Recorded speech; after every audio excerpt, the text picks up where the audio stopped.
টানা বৃষ্টিতে জলমগ্ন বীরভূম জেলার অন্যতম প্রধান চিকিৎসা কেন্দ্র রামপুরহাট সুপার স্পেশালিটি হাসপাতাল।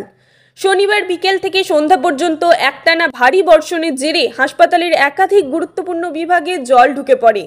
পরিস্থিতি এমনই যে এক্স-রে বিভাগ এবং সিটি স্ক্যান পরিষেবা সম্পূর্ণভাবে বন্ধ করে দিতে বাধ্য হয়েছে হাসপাতাল কর্তৃপক্ষ। হাসপাতালের মূল ফটকে পা রাখলেই চোখে পড়ছে হাঁটু সমান জল। এক্স-রে বিভাগের সামনে রোগী ও তাদের আত্মীয়দের কষ্টে চলাচল করতে দেখা যাচ্ছে।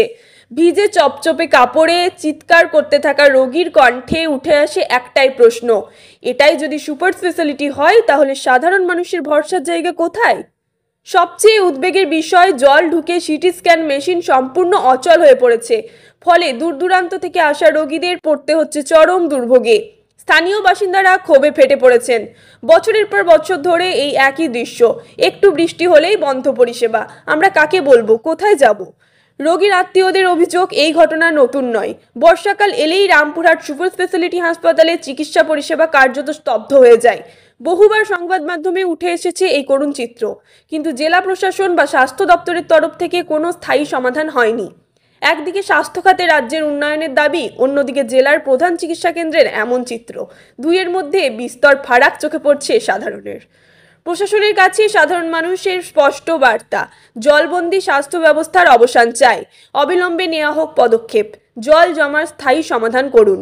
জীবন মরণের সন্ধিক্ষণে চিকিৎসার প্রয়োজনে এসে যদি এমন পরিস্থিতির মুখোমুখি হতে হয় তাহলে সাধারণ মানুষ যাবে কোথায়? রামপুরহাট থেকে সায়ন ভান্ডারী রিপোর্ট, তারাপীঠ টিভি। সব থেকে নোংরা এই যে খাল, জল প্রচণ্ড পরিমাণের আপনার জল জমে আছে। এটা এমার্জেন্সি গেট। এই যে ব্লাডটা নিয়ে যাব পেশেন্টের জন্য, জলে কত অসুবিধা বলেন তো। এইভাবে কি চলা যায়? একটুখানি বৃষ্টি, 1 ঘন্টার বৃষ্টিতে যদি এরকম হয়, একটা পুরো দিন বৃষ্টি হলে কি অবস্থা হবে? জন্য জলের রাস্তাঘাট ডুবে আছে, পেশেন্টকে জলের মাধ্যমে নিয়ে যেতে হয়েছে। এখানকার কাজকর্ম মানে যারা দেখভাল করছে তারা সঠিকভাবে মনে হচ্ছে যে করে না। এই পরিস্থিতি কেন হবে? সরকার তো টাকা পয়সা ঠিক দিচ্ছে।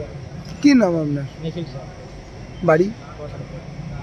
কি করতে এসেছেন হসপিটালে? পেশেন্ট আছে, রক্ত ব্লাড দেওয়ার জন্য। এর মধ্যেই জলের মধ্যেই যেতে হচ্ছে। ক্যান্সার রোগী, ব্লাড দেওয়ার জন্য আসছে।